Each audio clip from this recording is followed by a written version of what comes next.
Се викам Киро Донов, роден сум во село Конопиште, Тиквешко. Ова стара населба се наоѓа во подножјето на Кожов. Стара населба, која се викала во почетокот Врбница, така се спомнува во старите турски документи, 1517 година. Населбата е мала, има само 40 семејства, 18 неженети, една вдовица. На турските власти плаќала 4000 акчиња. Моите предци потекнуваат од Костур, близината на Костур, Егејска Македонија. Прв кој дошол во Конопиште е мојот прадедо Петре. Тој бил делач,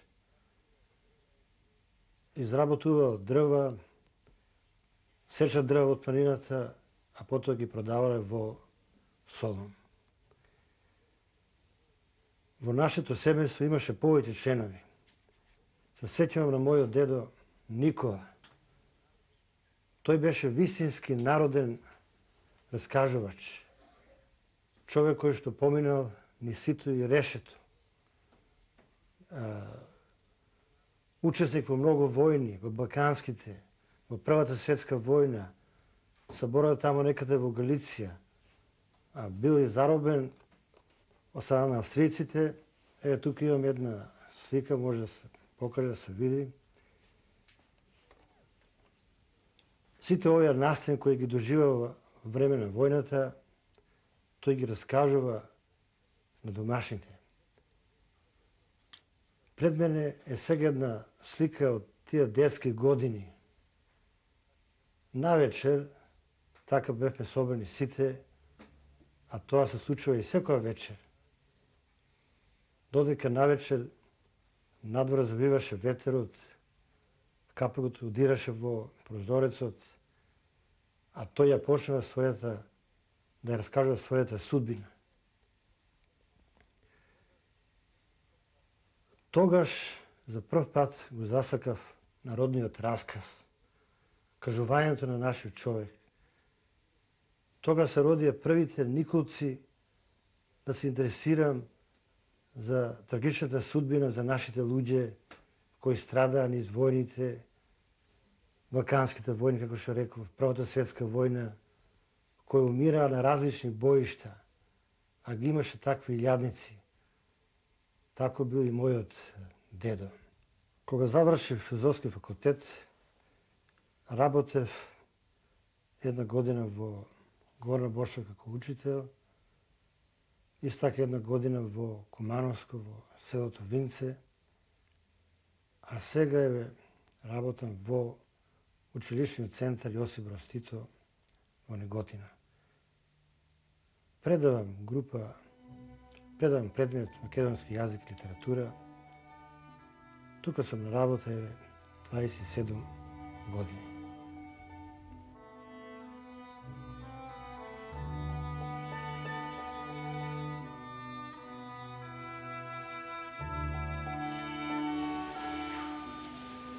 Ова средба, драги братници, ќе ја посветиме за Марко Цепенков, нарешен креатор на народните приказни. Еден од најголемите собирачи кај нас во Македонија на сите време. Во времето на романтизмот, тоа е во времето на нашата природа, 19 век. Една од најважните одлики е собирачката дејност на нашите природбеници. Започнеме од почеток. Прво баќата Милдиновци, истина македонците, а пред тоа собирали многу други писатели од други земји. Потоа доаѓаат Кузман Шапкарев, а секако Марко Цепенков зазема највидно место. Покрај наставата која изведувам, слободното време најповеќе го посветувам во собирачката дејност. Тоа представува и моја животна цел, главна преокупација, една обсесија. Пред себе го имаме ликот на најголемиот собирач на македонските умотворби Марко Цепенков. И на вистина, кој ќе запишам некоја народна песна, народна приказна или некоја пословица, тоа ме радува, затоа што сум ја сочувал да не биде таа заборавена. Многу приказни запишав, многу народни песни, многу легенди, клетви, преданија, обичаи. Но не само тоа. Сакам тие материјали да бидат отпечатени, издадени, посебни книги. И првата книга која издадов заедно со Пане Емшов се викаше Неготински легенди.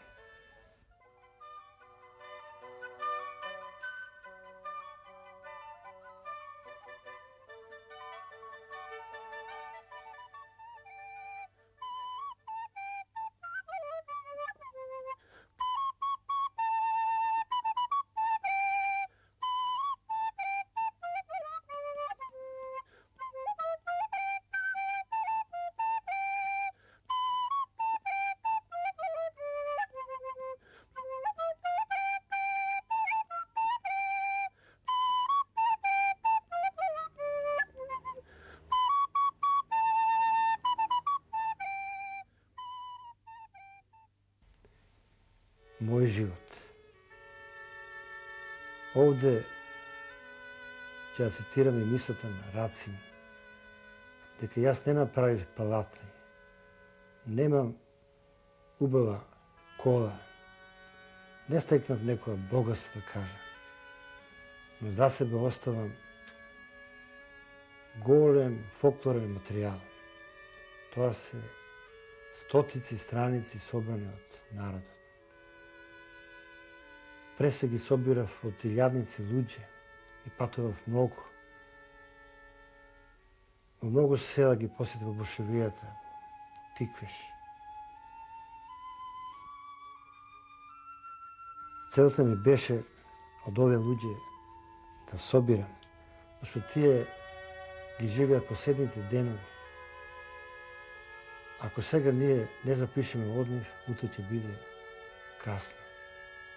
А во нив беше собрано огромно духовно богатство. Нашиот човек има една посебна дарба да создава. Тој низ вековите немал можности, бил ограничен да пишува литература по писмен пат, туку устно да создава. И многу создал, навистина. Не знам кој рекол, еден наш културен работник, ако во Египет се гордеат на пирамидите, на тие стари споменици, тогаш во Македонија ние треба се гордееме со нашето народно богатство. А тоа е огромно. Имам прочитано дека денес се запишани во Македонија 75.000 народни песни. И навистина ние треба да се гордееме пред светот со ова богато народно творештво.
Два орла orla se bije, dva orla se bije, dva orla se bije, gore na nebo to.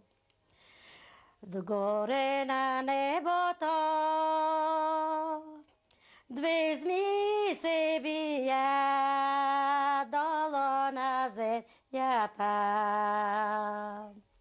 Dolo na zemljata, među dve reki, među dve reki, reki te krvavi. Reki te krvavi, reki krvavi, reki te krvavi, o temni zandani. Vozandani leži, vozandani leži, vozandani leži, đore dobar unak. Vozandani leži, đore dobar junak.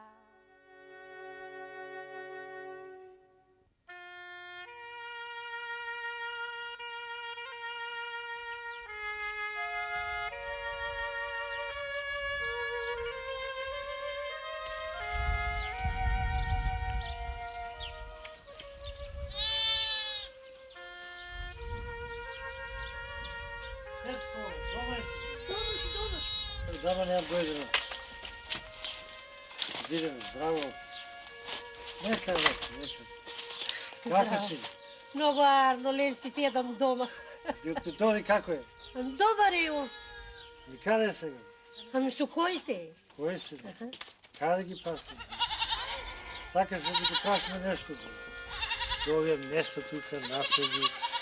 Дај дома, дај дома убаво работа, ама ка не е дома сега, далеко е.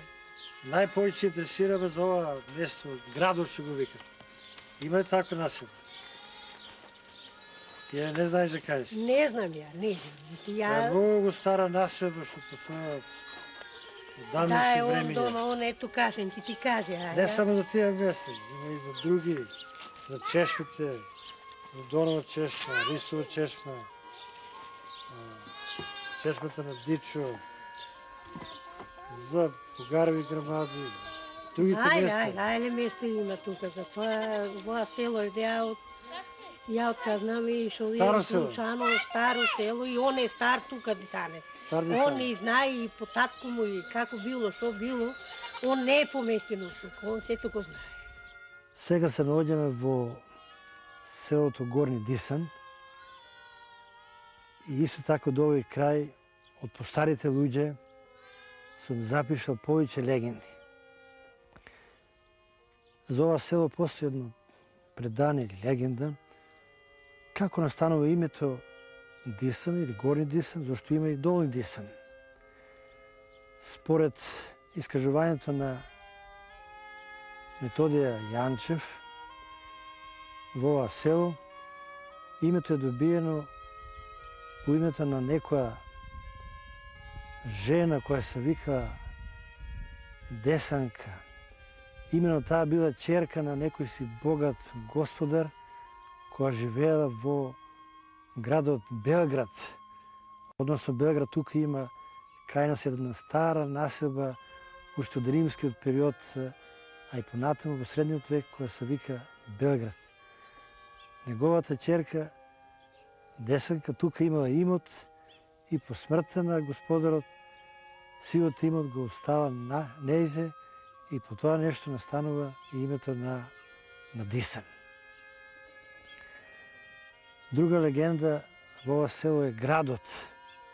Тоа е високиот рид што се наоѓа овде кај нас на јужниот дел. Една голема површина обколена со бедеми, зидишта. На јужниот дел се наоѓаат долните порти, а на северниот дел горните порти.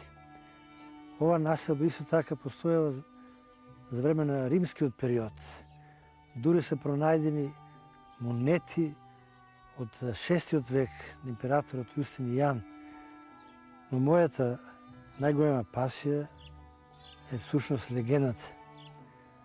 Тоа се ги имам собрано голем број легенди и издадено во посебни збирки. Некои од нив ќе спомниме.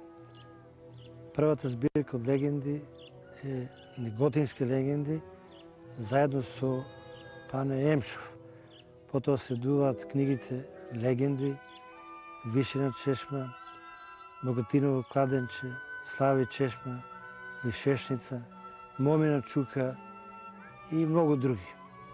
Легендите ги групираме на легенди за градови или градишта, села, легенди за тврдени кули, легенди за чешми, за извори, легенди за гробишта, ајдуши гробишта, турски гробишта, комитски, партизански гробишта, потоа легенди за стари стебла, како што и запиша в легендите Кантуров брез, Вртен даб, Венчан даб, Царев даб. Тоа се едни многу потресни легенди кои зборуваат за минатото на нашиот народ. Во околината на градот постоеле повеќе селски населби. Од стариот период, се мисли на античкиот, потоа во византискиот период, да почнем поред во местноста Орле, потоа местноста Орле, Двата гроба, потоа во местото Бара, Ковкарец, од другата страна ке Витачево, ке местноста Грамаите, потоа ке местноста Капината, Џоџова чешма, Локвите. Тоа се всушност стари локалитети. Во местноста Локвите е пронајдена една од најстарите плочи. Тоа е една стела всушност станува збор, на која е представено тракиското божество. И имено еден коњаник кој јава на конј, а пред него е испречена змија која е извиткана на стеблото. Тоа божество, според археолозите, се уште не е објаснето, името не се позна, не се знае, а се мисли дека е божество за смртта, за ловот и земјоделието.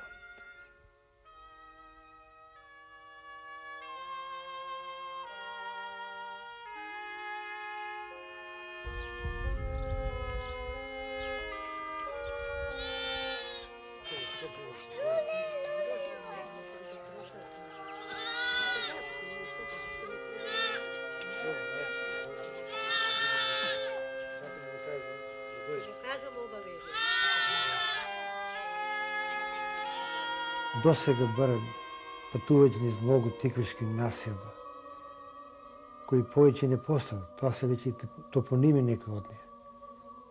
Искршив 2 коли, пишувајќи 2 машини, стотици ленти.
Покрај што собирам народни песни и приказни, исто така се интересирам и за старите манастири, старите цркви, а некои веќе и одамна и чезнати. За нив постојат многу стари предания и легенди. Туку рече не сум бил, туку сум бил во секој крај од Теквешијата. Запишувам за настанокот на тие црковни објекти. Како се разурнати или како потоа се обновени. За нив има доста преданија. Се пишува и во книгите. Исто така се забележени во некои стари ракописи, споменици, а има трагина од нивното постоење.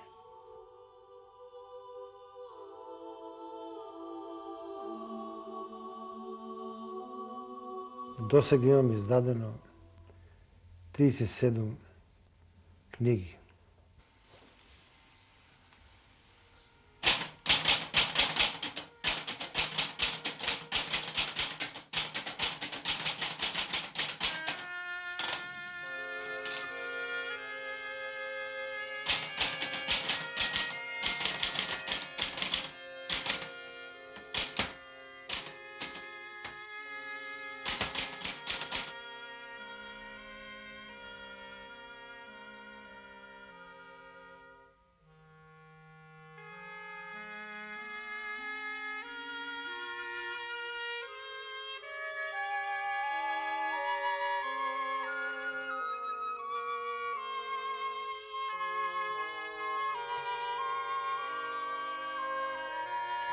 Seconds.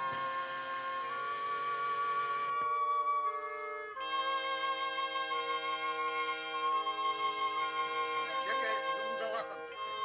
Не е поставото со долни диски. Кое? Горни диски.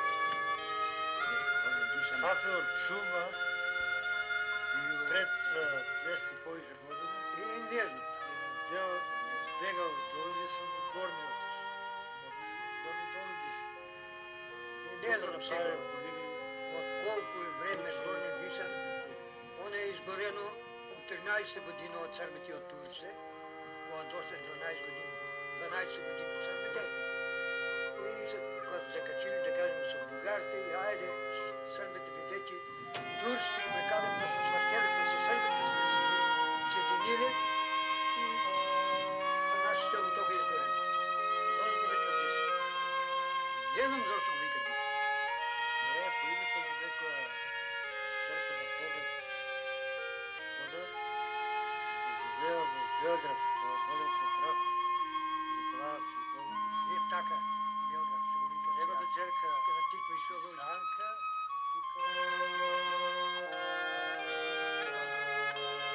Нацелно има град. Градот се вика. Градот се вика Пещерта. Ќе ги спомнеме имињата на оние луѓе од кои сум запишувал, а такви има илјадници. Еве кои се тие. Ристо Есмеров од Неготино, Джамбас. Тоа му било занимањето. Тргувал со стока, патувал из многу места. Спиел во Анови и слушал навечер приказни. При крајот на неговиот живот дојде во мојата куќа и ми кажа 30 народни песни. Потоа благодарност искажувам за Роса Илова од Неготино, жена која знаеше да кажува и многу народни приказни. Божен Илов од Стармашево, една посебно надарена личност. Првите песни ги запишав од него, пред 20 и повеќе години. Тој беше од Стармашево, живееше во Кавадраци и секој дневно кај него одев.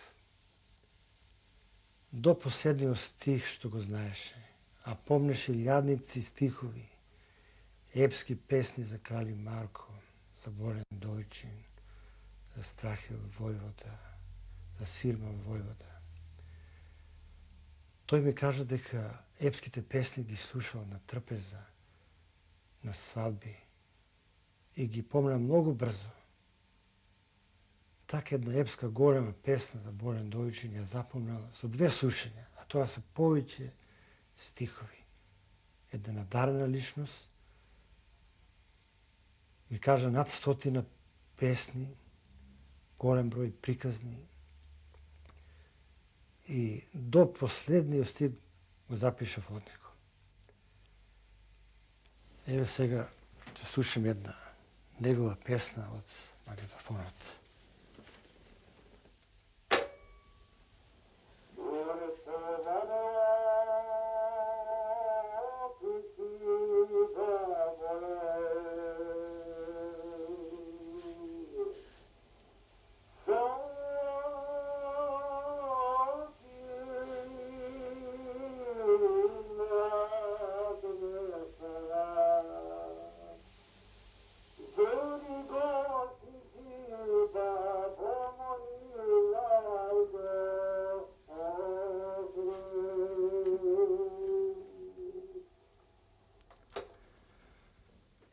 Исто така песни слушав и од Зоја Летникова од селото Рожден, Митра Бојкова,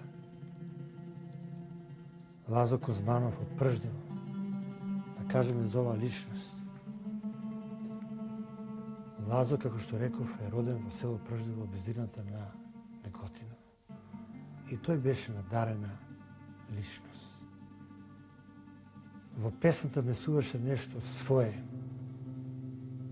И тоа вешто го уклопуваше внатре во песната. А знаеше многу јуначки песни, епски. И најдолгата македонска песна за Кузман Капитан, која има илјадници стихови. Во една прилика ја снимав од него. Ја пееше 4 часа. Се измори и ми рече: внучко, не сме дојдени ни до половина. Друг пат ја продолжиме. За жал, ова песна не ја допиша, не ја забележав.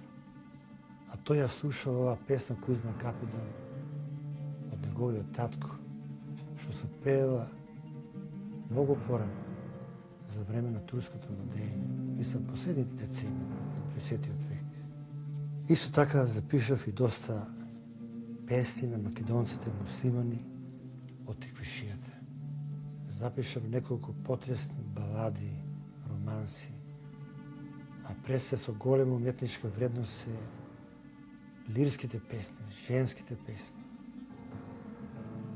Во нив, кога тие се читат и се слушат, излегува онаа потресна судбина на жената, затворена во домашниот зандан, а тоа се стари куќи, покриени со плочи, обградени со тешки калиња, со порти, џамли од дајчиња, а во нив се слуша тажниот глас на некоја несретна жена.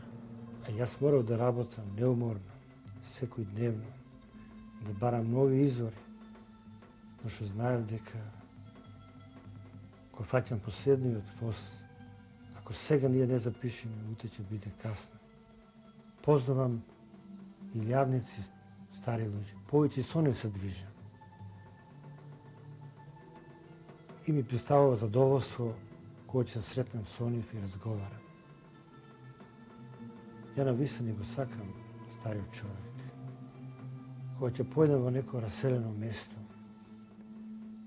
пред мене излегуваат разрушени куќи, зидишта, огништа, скали по кои никој повеќе не се качува, дворишта напуштени. И среќавам само изнемоштени старци, како силуети.